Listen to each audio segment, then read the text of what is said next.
Hi, I'm Bethany Warren, and you are joining me to listen to the podcast of our Millwall fan show with the No One Likes Us Talking team, which is available every Friday at 8 p.m. It's Friday. I'm your host, Gary Staff, and I have the No One Likes Us Talking team of Bethany Warren, James Kelly, and Stan the Man Godwin. Not everybody likes them, but they don't care. Bethany, I understand that you've been run off your feet this week in the world of retail. Are you ready for the show?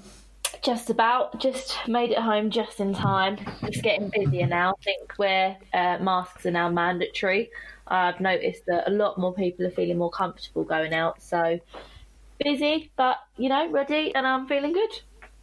That's funny because personally I thought that would have had the reverse effect. More people probably wouldn't have gone out because they had to wear masks. Yeah, I was so ready for us to be absolutely dead, but it has had the opposite effect so far. So, yeah. Oh, brilliant. James, hockey is another goal of yours. Are you likely to be back playing in the not-too-distant future? Yeah, funny you should mention, actually. We had a training session earlier this week, obviously with social distancing measures in place. So hopefully we're looking at getting back to playing matches sort of end of September time. Excellent news. And Stan, how's it going? I see you're posted and figured on the Millwall Community Trust front this week. Yeah, it's been going okay. I mean, I've been following the transfer window and all that and all the other bits and pieces that are going on. But no, it's been fine. And I'm looking forward to the Millwall Community Trust is becoming more and more important. And I think it's right that we, get as much involvement in it and understanding of it as we can. Excellent. Before I introduce my first guest, I would like to hand out a couple of well dones to a few of our players. Firstly, Bart. Congratulations on the Golden Glove Award. Who would have seen that coming at the start of the season after the bumpy transfer they got Bart to us. Along with the Golden Glove Award, I am more than pleased to say well done on winning the Player of the Year. Well deserved. In second place, we've had our ever-present Jed Wallace, and in third, we had Mr. Marlon Romeo. Well done, both of you. It was definitely a hard-fought race this year. The Young Player of the Year and the future of Millwall's midfield was Billy Mitchell. Well done, Billy. Also, well done to the MSC who conducted the voting under very hard circumstances. It is with great sadness that I now report the death of an ex-Lion. Alan Garner, the great uncle of our panellist, Bethany Warren, was a Lion back in the 1960s. Unfortunately, he made only 2 appearances for the Lions. He was, however, kept out of the team by 3 Lions legends, Barry Kitchener, Alan Dorney and Dennis Burnett. Alan then moved on to Vicarage Road, where he became fans' favourite over at Watford, and he played over 200 games for the Hornets. Rest in peace, Alan, from your friends at No One Likes Us Talking and Millwall Football Club. Tonight we welcome a good friend of our broadcasting offering and also a great contributor to this show. He is the envy of Jeff Burnage, having been photographed with Rachel Riley during his successful appearances on Countdown. He also owns a famous stopwatch that he retired due to impromptu bleeps during his work. His birthday followed our final game of the season. It is, of course, BBC and Millwall I-Follow's superb commentator who has a hive of facts and stats, Carl Bates. Welcome, Carl. Well, good evening. And after that introduction, I've got a lot to live up to, I think. A lot to live up to. And we trust you will. Carl, before we get on to the business in hand, let's listen to this clip. Carl's brilliant. He's absolutely brilliant. If ever you want an opinion on a game, he's the man because he gets it spot on every time. He doesn't ever get it wrong, Carl. When he commentates, he's very good, very precise. And we just have a really good relationship and friendship. Yeah, you do. It's your co-commentator, Mr. Briley, a legend in his own lifetime. The only captain to take the Lions into the top flight. Despite that, you bounce off each other very well. So whilst commentating, what is your funniest moment that you have both shared? It's a good question. I'd imagine it's probably something that you guys can't see because obviously you're listening by radio. One of the things that's happened before, I can't remember who we were playing, but it was a really windy day. And we both just wrote down how we thought they were going to line up. We've got the team sheets in front of us. We're like, right, are you ready to go, Les? Yeah, we're good. Right, 3, 2, 1. And just as I hit us live to go on air, both of these sheets got caught by the wind. flew across the stand, hit some poor child in the face, mind you. Is literally carried onto the pitch. And so I'm trying to talk this through. Les has just lost the plot. I've had to turn his microphone off. He's got the giggles. I've had to just keep going and going and going. And literally, are you all right, Les? Yeah, calm down. Yeah, are you good? Right, fine. And then bring him back into it. So it's little things like that. But yeah, we have a great laugh. And Les is just brilliant to work with. He's so humble. He's got no problem just nipping in, grabbing a cuppa and a couple of biscuits at half time for us if I'm doing reviews and things. So no, couldn't speak more highly of him the same way that he spoke of me. So yeah, feelings mutual. Absolutely top guy. Carl, I often share similar views to you, and I would be pleased to know your top 3 performers were for Millwall for this season that's just ended. My top 3. I think 2 are very easy, in my opinion. I think Jed Wallace, obviously, 10 goals, 13 assists, and Bart picking up the Golden Glove and numerous clean sheets. The third one's a tough one because obviously Sean Hutchinson's weighed in with quite a few goals. I think it was 6 this season. Marlon Romeo, I think, has played well. I think Murray Wallace has across the back. I would probably just go for Marlon Romeo. I think, in all honesty, I think he's improved. I think his relationship with Jed is vital to Millwall going forwards. The only thing he lacks from his game is actual goals. The amount of times he gets forward into really good positions, but just doesn't sometimes release the trigger and actually have a shot. He'll try and play a neat through ball in instead. So, yeah, I'd probably go for Marlon as my third. Yeah, I mean, as it happens, I would agree with that, Carl, because ever since I first saw Marlon play, I was impressed with him in that the thing that struck me with him, and it's never struck me with any other Millwall player, is that I see him in his first home game in the league, and he played in that game, and he looks as if he'd played there, if he'd been in that position for about 2 years. You know, I mean, all right, if you had a defensive coach on the side, somebody could have said, "Oh, well, he didn't do that right, and he didn't do this right," on technicalities. But he just fitted in there as if he played there for years. You know. Yeah, he's one of those players, isn't he? He's very easy on the eye, shall we say? It just naturally flows. Him and Jed just work so well together. It's almost as if they're telepathic. They just play the ball. They know exactly where each other's runs are going. And yeah, no, really, really good. You can easily tell when one of them's missing because the other one's game just goes down 20-30% straight away. Evening, Carl. Staying on the subjects of importance, what would you say would have been the most important result that we picked up this season? I'd say Preston away was a very important result. Not just the fact that we won, but the fact that it was a deserved win on the road. I think it gave us a lot of belief into the games like Nottingham Forest, where obviously we destroyed them. It was just such a shame that obviously we had to stop due to COVID-19. It was just such a shame that it came from a purely footballing perspective. But I think Preston was a really good performance. It was a great day out as well. I mean, the chaos just trying to get home after horrendous weather all day was just awful. But no, I'd say that was because away from home, Millwall have been very, very impressive this year, considering I think, it's been a very frustrating thing last season and under Neil at the start of the season. I mean, the Oxford Carabao Cup game, 2-0 up and coasting, and suddenly 3 minutes of awful football and knocked out of the cup. So I think that really gave Millwall some belief on the road that actually this is a side that can cause, should we say, bigger teams' problems. Yeah, no, I'd agree with that because obviously it happened in sort of mid-February time, and usually for us in the Championship, that would be about the time that we'd get our first away win of the season anyway. So it was a nice change that the first away win that we got was Swansea back in November, just as soon as Gary Rowett took the job. I would also say that a very important result that we had that I had in mind when asking this question was Charlton at home, because it was the determination to get the win. Matt Smith's header in the 91st minute, and then it actually sparked a very good run for us, and we didn't actually lose another game until just before Christmas when we were comfortably in the top half of the table. So, yeah, no, you're absolutely right with that one, and of course, obviously, it being over the old enemy, shall we say, from just up the road, and it was such a good header, wasn't it? The way the ball was just stood up far post, and it was just perfect for Smith. He's up early, all over the defender, and as you say, great scenes, and put us on a great run. Yeah. What would you say is the biggest difference between Harris's team and Gary Rowett's team?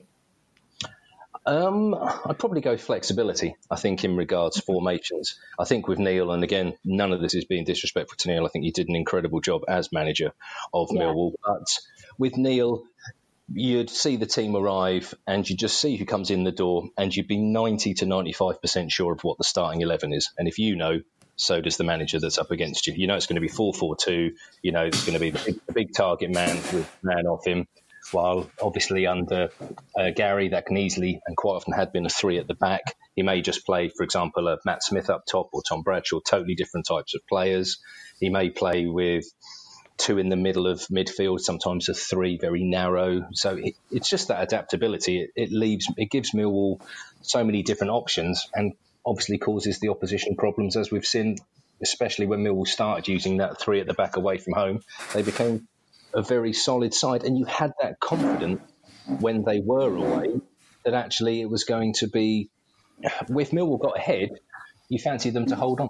They look solid, while under Neil, if Millwall were 1-0 up, you'd always be edge of your seat, sort of fingernail, and you're just hoping. Well, when Millwall under Gary are ahead, it was only actually Leeds United that came back from behind to beat Millwall. Once Millwall got ahead on the road under Gary, they nearly always won or drew if they took the lead. And that's a huge compliment to him from when he came in. Yeah, 100% agree. So, you've got some great commentaries on iFollow, Carl, and I get the feeling from what you say that you've lived every moment of those games. So what would be your realistic wish for Millwall at the end of next season? I think when you look at the teams that have come down, I don't think there's anything to fear there particularly. And that's, again, not being disrespectful. I mean, Norwich, obviously, we had some cracking matches with them. We won't talk about the one at Carrow Road because that was painful in many ways. So I think with the teams coming up, I mean, you've got Coventry, Rotherham, Wickham. There's nobody. You can't look at the league table and think, right, these are the teams that are going to pull clear. Obviously, we don't know which team's going up from the playoffs, but Millwall on their day, I mean, obviously getting Woods over the line early is great news. Obviously, at the moment, there's talk about Troy Parrott. Is he going to be signed? Isn't he? It does sound like negotiations are going well. Hopefully, that will get over the line. I think that's a real positive that Gary's trying to get his transfers done early, because obviously then you get the close season with them. But I can't see any reason why Millwall can't be where they are this year, pushing for playoff positions.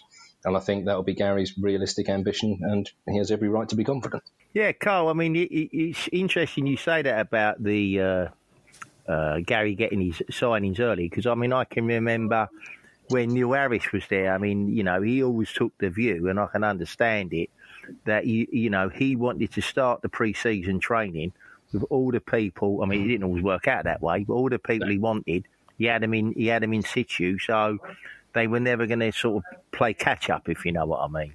Mm-hmm. So no, I mean, if he can get them all in, I mean, that's the way I see it. That's a bonus. Yeah, no, I'd agree. I mean, if you look at it, also from a financial perspective, the longer you leave it in the market, the more likely other people are going to become interested. If they hear you're looking at a player, that may be somebody that hasn't been on their radar, and suddenly think, oh, actually, I didn't realise he was available. Let's go have a look as well. And suddenly you're in a bit of a bidding war. And also, the later it goes, then I presume like more agents get involved. People's transfer fees naturally go up because time's running out. So you've got two choices. If you don't pay this, you're not going to get them at all. Well, if you start doing the negotiations now, you've got plenty of time to hopefully keep the price down and get it over the line before anybody else joins the party.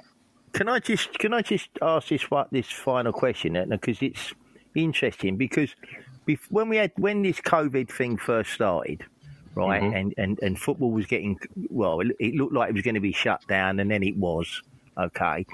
Mm-hmm. From the moment it happened, we were picking up, and picking up newspapers, or you turned on the radio, whatever it was, and you had certain football managers saying, it's not going to be like it was before, there's going to be no money available and all this sort of thing because we've not got money coming in and all this.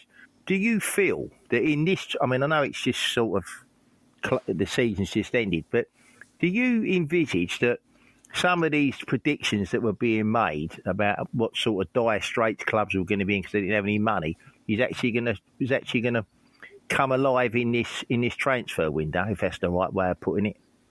I think the so-called better off clubs that can afford larger transfer. Say, for example, Leeds obviously have been able to spend a lot of money. They will always have more money than Millwall when it comes to the transfer market, irrespective of COVID-19. Or it's the same as with house prices. If you've got a bigger, more flamboyant house with more bedrooms, etc., yours is always going to be worth more than a smaller flat, for example. So nothing's going to change in that sense. It'll just be a case of the figures. The bigger clubs are always going to have more money. It's just a case of, and it'll be relevant to the transfer market. So if the prices are low, then the bigger clubs are going to be able to buy more players. So I don't think it'll make a drastic difference in that sense. It's just maybe the transfer fees might be a bit lower than they would have been pre-COVID. That'd be my guess anyway. Yeah, fair enough. Just a quick one. Obviously, it's not been confirmed yet, but with the prospect of Troy Parrott signing from Spurs, I've got a few mates that are Spurs fans and they all rate him really highly. But what do you think he could bring to the team, if assuming the deal does get over the line? Yeah, I thought you might ask me this question. It's hard. I don't like presuming things in case it doesn't happen, because then we would get silly. But it's very hard because he's such a young. Obviously he's got. I'm sure everybody's read up on him since Millwall have confirmed their interest in him. But he's a young lad. The Den makes or breaks people. He could be inspired by the situation if we get crowds back in, and he could become a fantastic asset to the club. Or, heaven forbid, he struggles with the atmosphere. And you don't know, in all honesty. It sounds like if he's coming in, I don't know if that means there's going to be problems for, I don't know, for example, Bradshaw, or is Gary going to go a different route? Is he going to look at Parrott necessarily as a lone striker? Is he thinking of maybe going with two up top, maybe two quicker players, or with a Smith and another player? It's great to have an option. I mean, one thing Millwall have lacked is goal scorers, as in, obviously, Smith got, I think it was 13 league goals in the end. Jed got 10, Bradshaw. But from actual midfield, it's something Millwall desperately struggle with. The highest midfielder, as in central midfielder, was Sean Williams with 2. So, let's not kid ourselves. The club needs goals. And if Parrott can help Millwall achieve that, then he has to be a good signing. I don't think people will expect miracles of him, but it's well worth the gamble, let's put it that way. So hopefully, as with a lot of players, like we see with Connor Mahoney, if that first 5-10 minutes, if it runs nicely for him, hopefully if he does sign, he gets that early goal, gets the monkey off his back, so to speak, he can go on to great things with Millwall. Look at Harry Kane, for example. I think he did okay afterwards. Yeah, I was actually going to bring him up. But I suppose, as you said, he's a young kid. I think he's 18, so obviously, hopefully a manager like Rowett can, put a shoulder over him and just, give him a few tips or two. And, hopefully he can be a good signing for us if it happens. Yeah, right. I mean, he's got great experience around him as well, hasn't he? You look at, say, for example, your Matt Smith up top, that would be somebody great to learn from. I know the different types of players, but that's a lot of experience. And I can imagine Matt is the type of player that would take him under his arm and sort of look after him and try and, and probably help him from a physical point of view as well, because obviously that's something that Troy's game he'll need to learn, especially in the Championship. So I think that'll definitely help. Well, as you say, Carl, perhaps as you say, down at the Den, it makes or breaks players. And perhaps this young kid from Spurs, perhaps if he's not already done it, perhaps his first priority is to sit down and have a duel with Harry Kane, because because Harry Kane was of a similar age when he come to Millwall. Not all that long ago, as it goes. So I might plan to sit down and have a chat. Yeah, no, definitely. And bizarrely enough, with the way the season looks like it will start, maybe completely behind closed doors or with a limited crowd, in a way he'll be getting eased into the Den atmosphere anyway, because it may start with only ourselves in there, the press, then it'll be a few thousand fans and so on and so on and so on. So in a way he'll be getting eased into it anyway. So that might be beneficial as well. Great, Carl. I've got one personal question I wanted to chuck in. Over the last couple of seasons, we've had some, for better way of putting it, some boring pre-season games.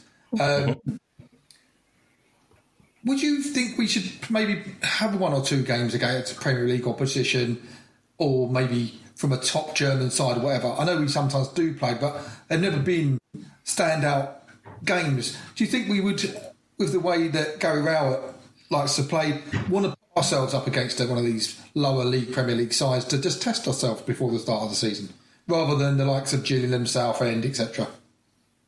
Yeah, I think a lot of it will go down to contacts. I think networking. I think a lot of it will be who Gary knows.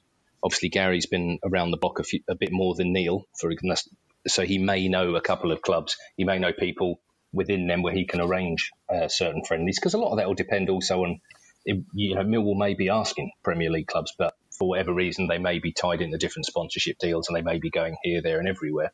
So I don't know who Millwall will try and get. Millwall may well always try and get Premier League sides for friendlies, but it just doesn't work out that way. Maybe with Gary, because he's been the likes of Derby and Stoke, etc., he might know people within the business that he's had dealings with in the past, that he may be able to get as you say, a sort of a high-profile friendly on the table. And fingers crossed he does. But I tell you what, it's an interesting question you raised there. But I remember not so long ago on that very issue, right, when Andy Ambler was the CEO at Millwall, and the question was asked, at that time we stopped having friendlies, mid-season friendlies at home, right? And when he was asked about it, he said because of the money, he said. And the bloke asked the question, what do you mean the money? Now, this was the answer he gave then. Whether it's changed or not, I don't know.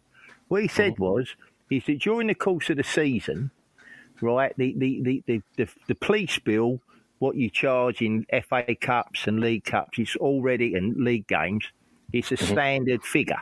It's already done. He said, but it doesn't cover pre-season friendlies. And therefore, if for example, Millwall wanted to play Spurs or something, the police can then charge you what they want, and then it then becomes uneconomic. Now, that's what he said at the time. Right. Whether that's still the case or not today or not, I don't know. No, and I suppose also with COVID, if there's no crowds, then obviously the policing of it goes down dramatically. So maybe that will give Millwall an opportunity to play, shall we say, a higher profile side. And also it depends on when certain seasons finish. I mean, obviously with a lot of English clubs still involved in European football, they could literally be finishing a few weeks before others leagues start again. So a lot of that, so that will depend as well. Indeed. Well, Carl, it's been fascinating to hear your thoughts from the watching the Lions home and away this season, and your thoughts on the season ahead. It looks like we'll be hanging on to your every word once again when the season starts, because we, as you say, looking like we'll be right again, and that will continue far into and maybe beyond next season. So thanks to you and your commentators for what you've done normally, but even more so in these challenging times. I do appreciate it. But just before you go, I know you have views about the arrangements surrounding financial fair play, like our dear friend Benjamin Bloom certainly did last week. It seems to be becoming more of a problem than a solution. How can this be managed better? And will it affect our dear friends down at the Valley? It's such a hard question to answer when you aren't on the inside, is in not seeing people's books, seeing how things are run, because you hear things, you see things, but it's really, really tough.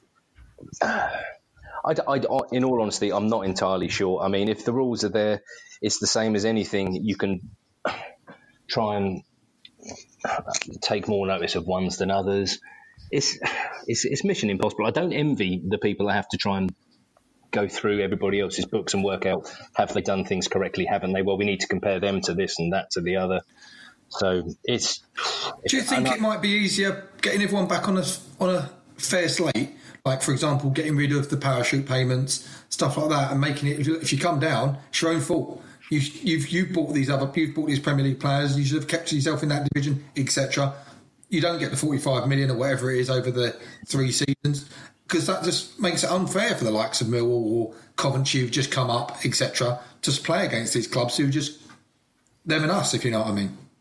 Yeah, I do. I mean, with the parachute payments, I've never been in favour of that, for the simple reason that players that are with clubs that are struggling nearly always have in their contract, if we get relegated, I can go for X amount or my wages will be deducted, so on and so on. So they've covered that problem in players' contracts. So they know when they get, or if they get relegated, certain players will have their wages halved, or certain players will be able to go on certain prices, etc., etc. So they're covered for that. And then we're saying, well, you're almost rewarding somebody for getting relegated. Well, here's, like you said, a lot of money to try and get yourselves back again. And that's, yeah, as you say, that's not fair. It's playing with loaded dice. So no, I've never been a fan of parachute payment because, well, it's It's just not fair. Simple as that.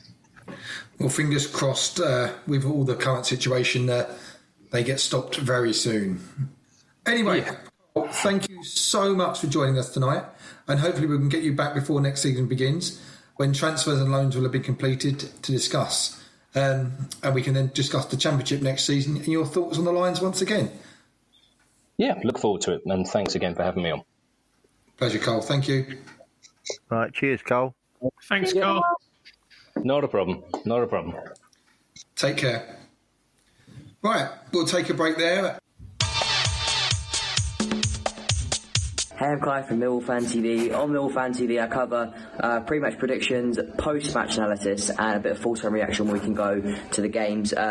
Also, quite a few X-Lines chats on my YouTube, actually, as we speak right now. I've got some Martin Wolford, Scott Barron, that just a couple to name a few.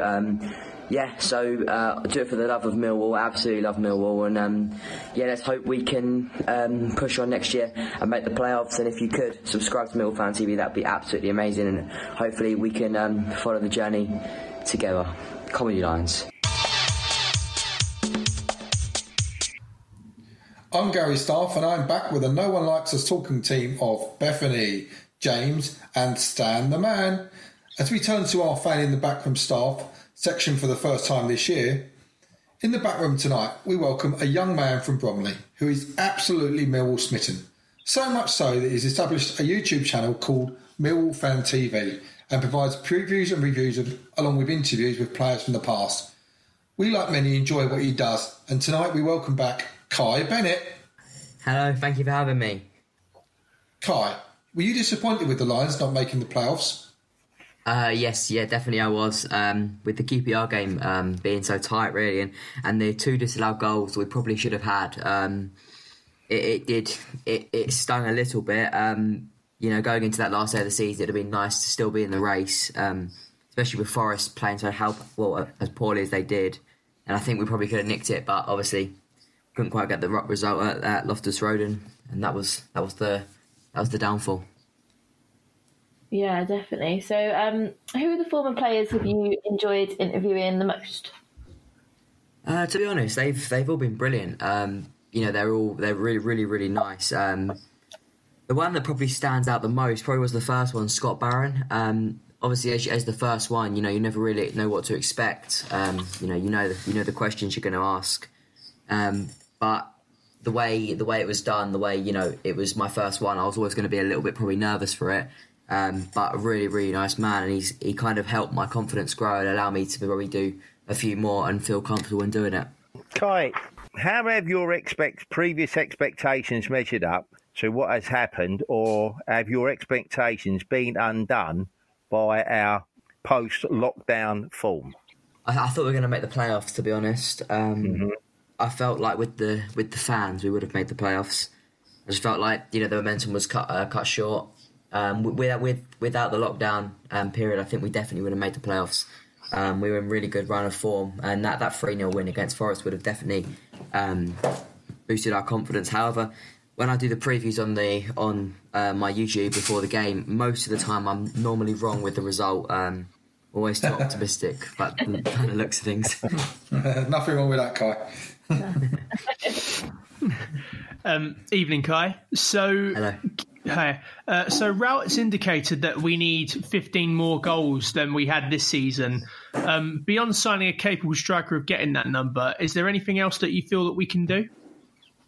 I've always thought this year that we've really lacked goals from midfield. I heard on the show that they just said Sean Williams only scored 2. I think when Williams and Malumbi were playing at the start of the season, obviously Malumbi didn't actually manage to score a goal until the second last game of the season, which was a real blow for us. And then Woodsy's come in and he hasn't managed to score not once. So we're really lacking that George Saville player that's going to link the midfield to the attack and also score some really valuable goals. Yeah, I completely agree. Me too. Were you pleased that we got Woods back on loan through to the end of next season? And what do you see he brings to the Millwall team? I think he's a brilliant player, and I was really, really happy to see we did the deal so early. I thought, it was when he signed for us initially, it wasn't the sort of player that I expected Millwall to sign. I think it was definitely wasn't, no disrespect to Harris, it wasn't the sort of players Harris would have brought that Harris would have brought in. Definitely a Rowett type signing. I think he's brilliant. I think his composure on the ball is second to none, and it really allows us to control the game much better than we used to. He also, his balls that he plays through, that ball that he played through to Jeb Wallace in the Charlton game at the Valley was exceptional, and that's them sort of balls are the ones that are going to be sort of the threading the ball through. It's just we never really had that player, and I think Woods is the answer to that problem. Yeah, correct. Assuming we don't get back to playing in front of fans until, say, sometime in October, and then with reduced attendances, what would you like to see being offered to fans in terms of access to games live and the use of a streamed or stroke TV service? I think what they offered this year with the iFollow was really good. I thought, obviously, Carl was just on a brilliant commentary. Really enjoyed that, and I think in that way it was really, really good. But I think the only thing I'd say that I'd probably like to see a bit more of, with the big clubs, they had like these little screens up, didn't they, in the stadiums on, like, I think it was like on Zoom or something, and you could see the fans, and it was like that slightly more interactive way, and it would help the players just not knowing obviously they're not there, but they're almost there in spirit, and I feel like when the fans are able to come back, even with reduced crowds, it's going to help the players massively. Obviously, he won't be there, probably 5,000-6,000 fans, but still it's going to help massively. But with the other fans that won't be there, I think they need to carry on with the iFollow service for them. Obviously, we've been treated to a very good season down at the Den. But do you believe that Gary Rowett and the team could maybe go the extra step next season and get that playoff spot?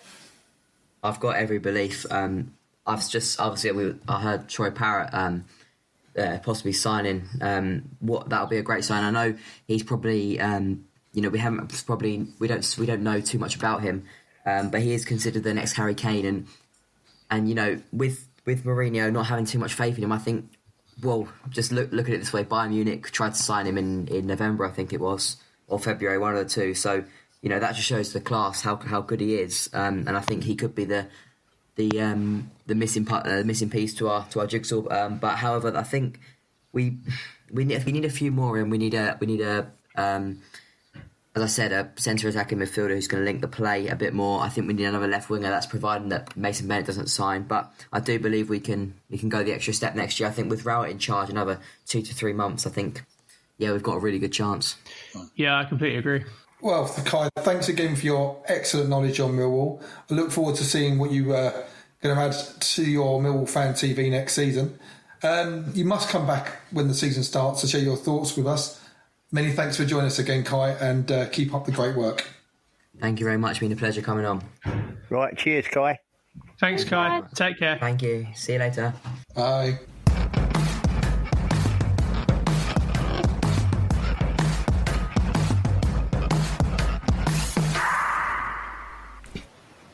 Bethany Warren here again. Thanks for listening to our show. Don't forget, Love Sport Radio is now mothballed pending change in current conditions. You can still listen, though, to music both online and on DAB. Podcasts are available on demand. Hopefully, we'll be back on the air with them when normality returns to the marketplace.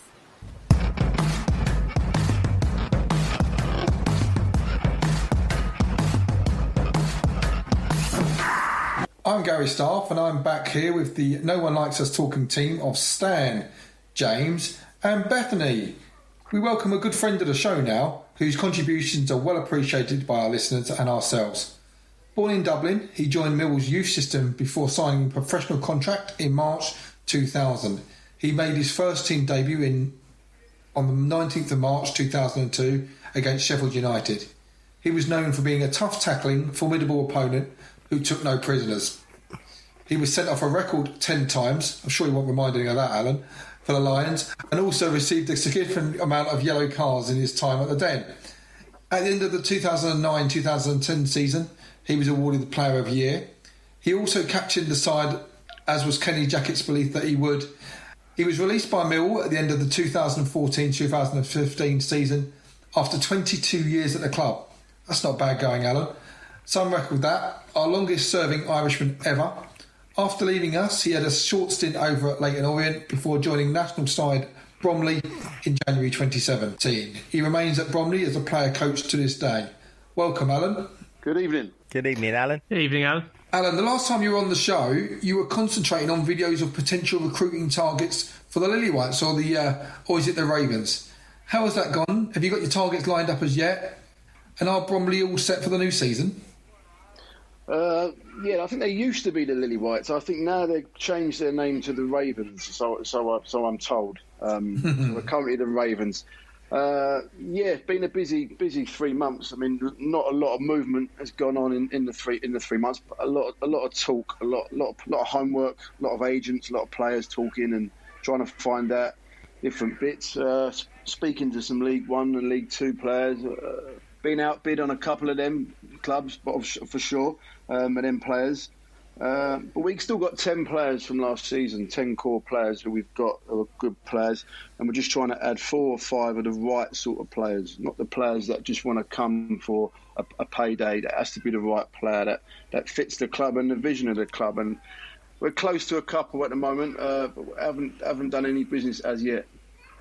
Alan, following on from what you're saying there, is it different to signing a player in the, as I say, the Championship to down in the National League, etc.? Well, we wouldn't get anyone. Probably we would get young players from the Championship. But a lot of the Premiership and the Championship, we're looking to loan players from there. It is difficult, but at the moment in the current climate, we're able to talk to League One and League Two clubs because I think there's going to be, as you know, a lot of footballers out of work this summer. So there's going to be some players that we possibly can get on a decent deal, and that's what we're trying to pick out: the League One and Two players that are coming to their end of their career. That still got a few years left in them and might be able to help us and help our team. Excellent. Hi, Alan. How did you come to join the Lions? I was a North London boy, so I was Islington boy, and yeah, I was school football and district football, and I had a decent team. Like Jay Bofford, Joe Cole, all played in a similar side to me. Johnny Jackson, and you can imagine at the age of 8, 9, there's scouts from all over the place, all over the clubs, and I had a scout called Mark Curtis. I don't know if you would remember Mark Curtis. He was he went on to Arsenal. I think he'd done Jermaine Pennant's deal with. He scouted me, gave a card to me dad, and I went for my first training session on my 10th birthday, wearing an Arsenal shirt, funny enough, because I got that as a present for my 10th birthday growing up in Highbury. And I went for my first training session at 10, and then at 33 I was still there. You've expressed some wonderful words about your time with Millwall, and you follow the Lions to this day. But being captain, what was the highlight of your career during your days at the Den? But yeah, captain was a big thing because I never thought I would be captain. While I was always the captain, I was always probably unpredictable in my actions as a player and as a person. So I was never sort of trusted to be captain.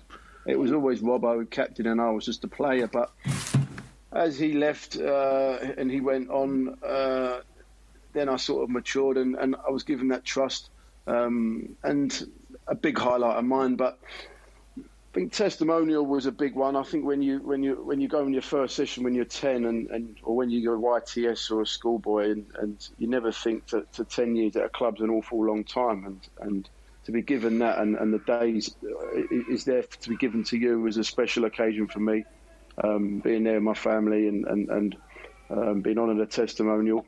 But again, like I said, winning player of the season, I had my ups and downs with the fans and rightly so. And then when you get recognised, the year we went up to get player of the season by the fans, that's a big thing because I could have at one point gone the other way and left and jacked it in and thought it's too much for me when times were tough. But I stuck with it, got my head down and found a way to sort of find that chemistry with the fans and it was rewarded with player of the season. So player of the season and captain, 2 huge highlights that I'm very proud of. Nice. Alan, Strange times as football, with both in the Premier League and the Championship, returned after lockdown. What was your take on it all? Yeah, look, it was great to see the football back, wasn't it? I think we've all missed it so much. You would have watched anything which was football related. It took a little bit of time to sort of get going. I think it was very sort of cagey early on, a bit slow. I mean, teams weren't high pressing because of the energy. They weren't.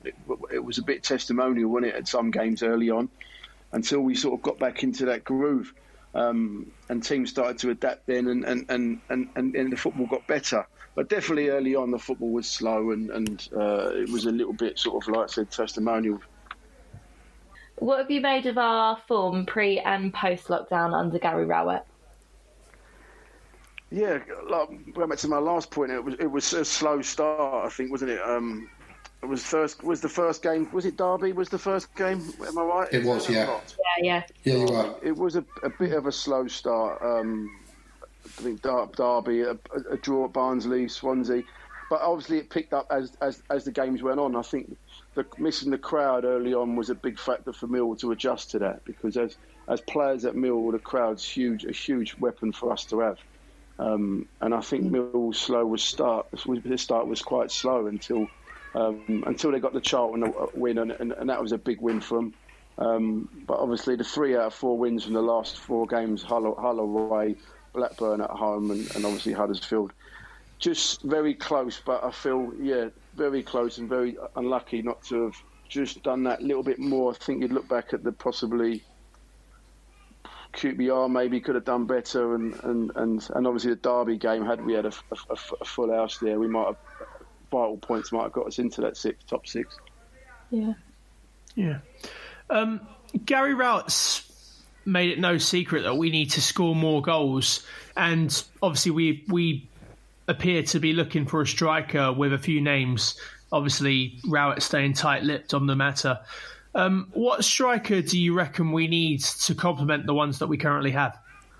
Oh, it's the toughest bit of business in the game to try and find a striker, because the ones you want, you need a 15-goal a season, didn't you? You're looking for, ideally.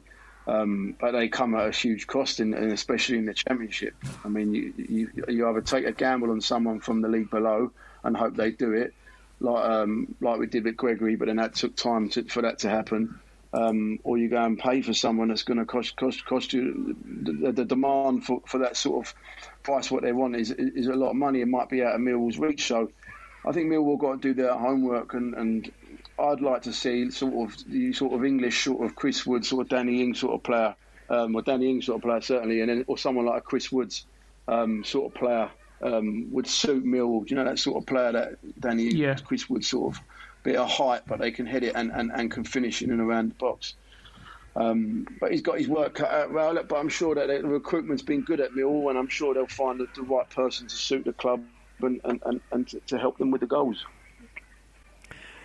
Yeah, Alan, quite a while since we finished quite high in the second tier, or reached the dizzy heights. Can you see us ever exceeding 8th position next season, or better in 8th position next season? It's possible. I think it's possible. Very difficult. Of course, the Championship we know is the toughest league. It's one of the toughest leagues.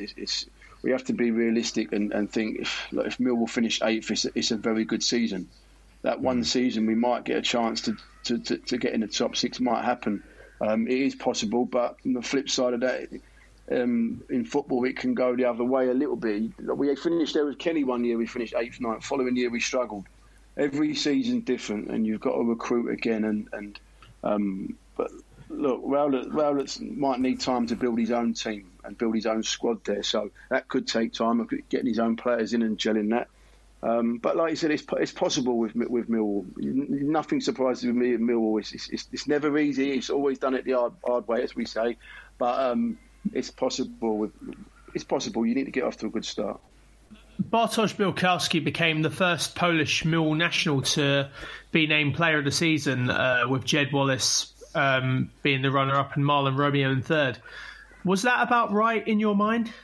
I I think for keepers, it's very difficult at Millwall to be a keeper. It's a difficult position. I mean, you make a mistake, and it can be. As a keeper, you make a mistake anyway, and it normally ends up in the back of the net. So, as a keeper, it's a difficult position. I'd agree with it. I think obviously Wallace had a good season, and Romeo, I keep an eye on since I left, because I think he's got a lot of attributes, and he's a good player for Millwall. He really is a player that Millwall need to keep hold of. Can get better defensively, but as an attacking player, and for his age, how mature he is, I really like Romeo. I like Wallace, and Bart, I think, deserved probably some big saves he made throughout the season.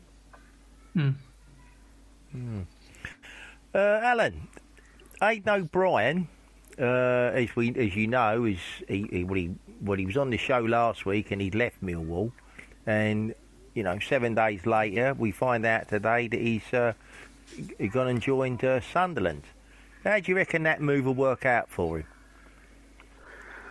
I was surprised. I'd heard rumours of different clubs, only Celtic and a couple of other clubs. So I was surprised. Yeah, I was surprised, but I think it's a huge challenge, new challenge for him. They're a huge club. I mean, they've had their problems, we all know, but a great challenge for Aidan. They've got a big following, Sunderland, high expectations, big club. I remember when Johnny Marquis went to Doncaster, I thought that was a strange one for him at the time.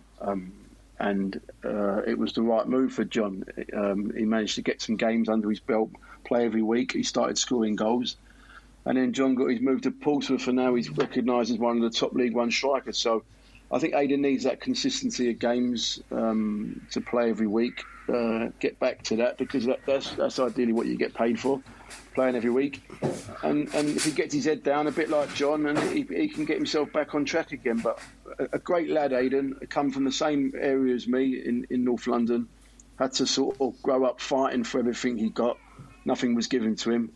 As a lad, he's matured, and he comes and watches Bromley every now and then. Aidan, he's really matured into a really nice guy. Aidan, I've got a lot of time for him.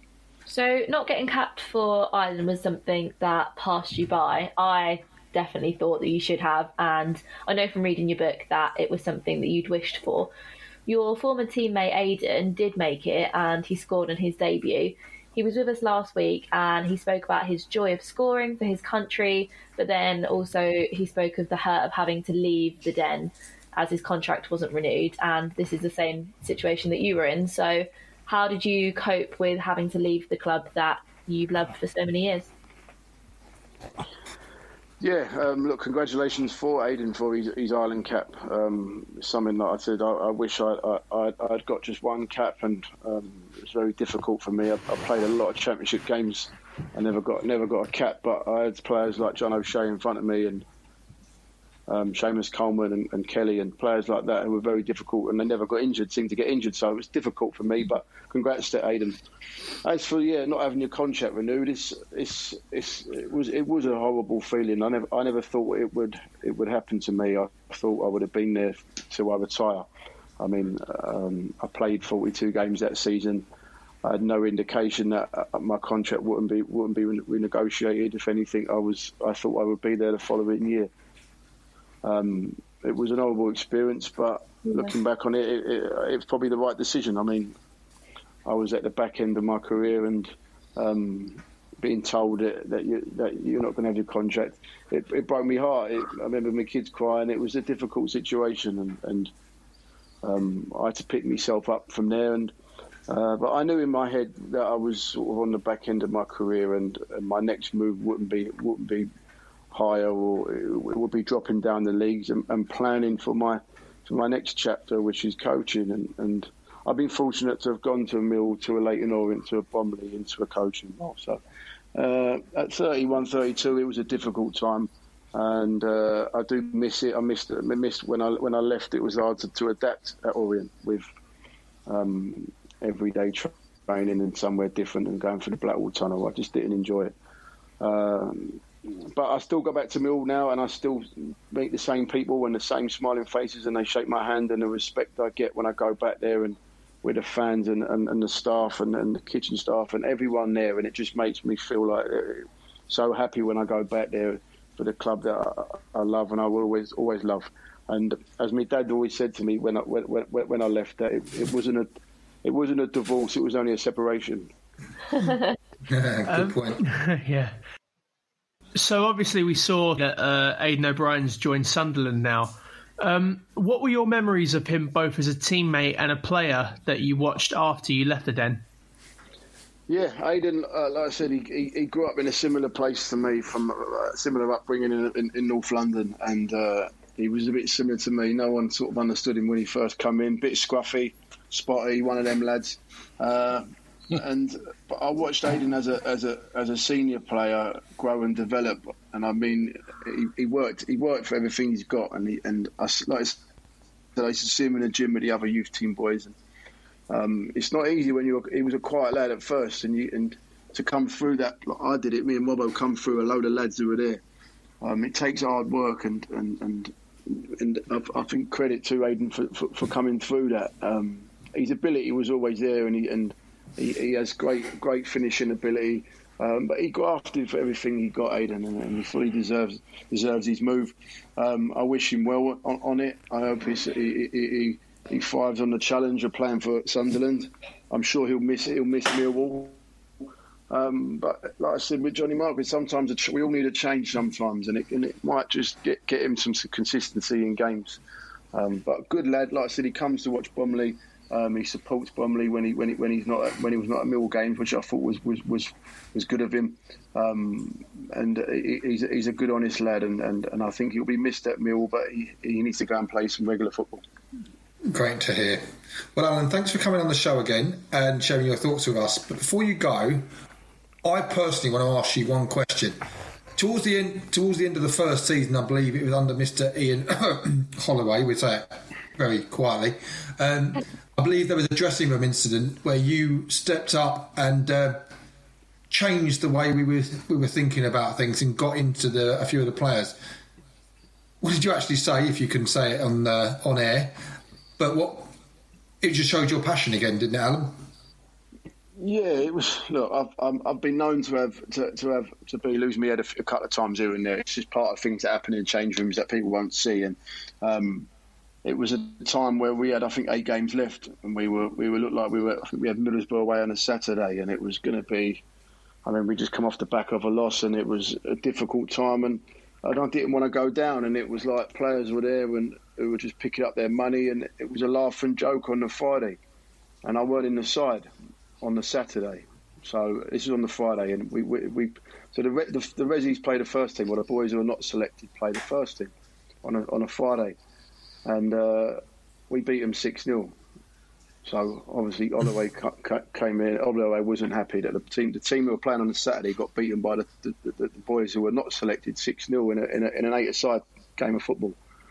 And then I'm in the changing room after, and there is like laughing and joking, and it is like, and I just lost my head. So the rest is in the book, which you can read. But it was a case of defending the position that I'd been there so long, and I thought I didn't like to see that. It was your livelihood. It was on everyone's livelihood. Do you know what I mean? And I didn't want to go down. I didn't want a club to accept it, and we end up going on an 8-game, I think, unbeaten run, and end up beating Bournemouth last game of the season to stay up. We end up beating Middlesbrough.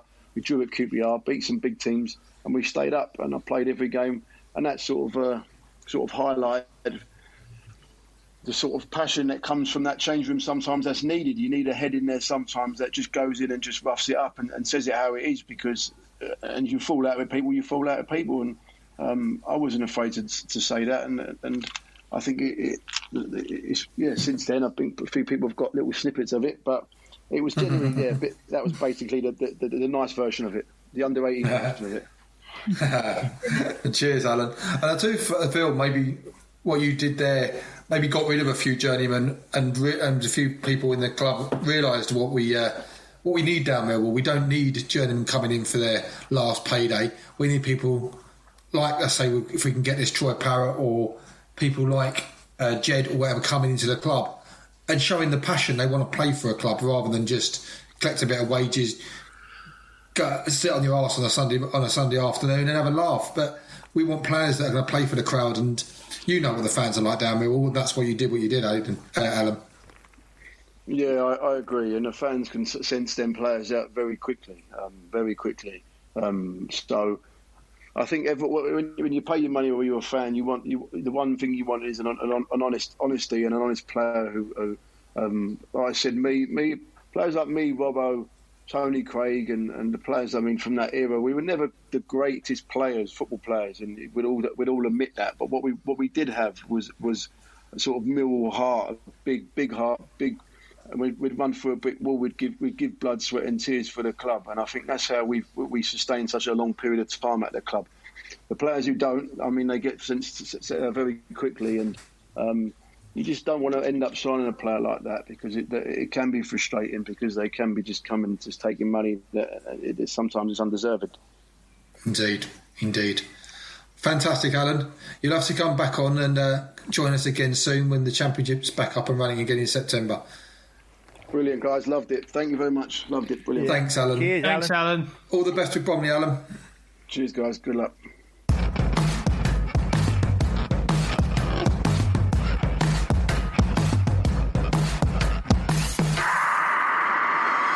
Hi, Patricia Maslin here. The Millwall Community Trust needs volunteer help. Whether you're an organisation with bodies able to assist, or an individual, the Trust needs you during the current conditions to support the vulnerable and needy. Current projects include providing 200 children each day with a hot and healthy meal as part of free sports and education camps over the summer, and providing assistance to those that need continuing support at this time. If you can help make a difference or need help, please contact Sean Daly, the Trust's Chief Executive Officer, by phone on 07 958 02 7060. Once again, that's 07 958 02 7060. Or contact by email sdaly, I'll spell that, SDALY, at millwallcommunity, all one word, .org.uk. I'll repeat that, sdaly, SDALY, at millwallcommunity, all one word, .org.uk. If you can, or you know someone or any organisation who might be able to help, please let the Community Trust know. Thank you.